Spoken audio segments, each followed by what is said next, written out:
Assalamu alaikum wa rahmatullahi wa barakatuh.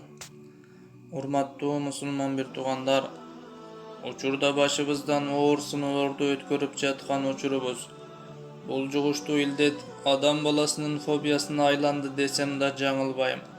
Өкүнүчтүүсү көп жоготуулар болуп жатат.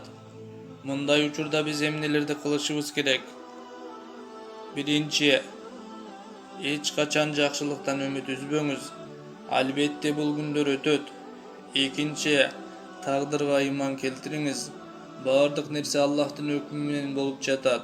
Үчүнчү, эрежени так сактаңыз. Дарыгерлер сактануунун жолдорун кантип үйрөткөн болсо, кынтыксыз аткарууга аракет кылыңыз.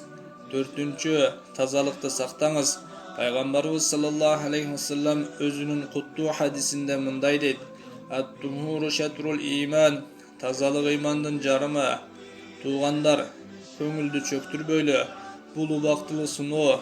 Бул сыноодон да буйруса өтөбүз. Жакшы күндөр али алдыда. Аллах Таалам Бакара сүрөсүнүн 155-аятында мындай дейт: وَلَنَبْلُوَنَّكُمْ بِشَيْءٍ مِّنَ الْخَوْفِ وَالْجُوعِ وَنَقْصٍ مِّنَ الْأَمْوَالِ وَالْأَنفُسِ وَالثَّمَرَاتِ وَبَشِّرِ الصَّابِرِينَ. Биз силерди коркунуч жана ачкачылык сыяктуу нерсе менен, ошондой эле мал-мүлкүңөрдү, жаныңарды, түшүмүңөрдү кемитүү аркылуу сынайбыз.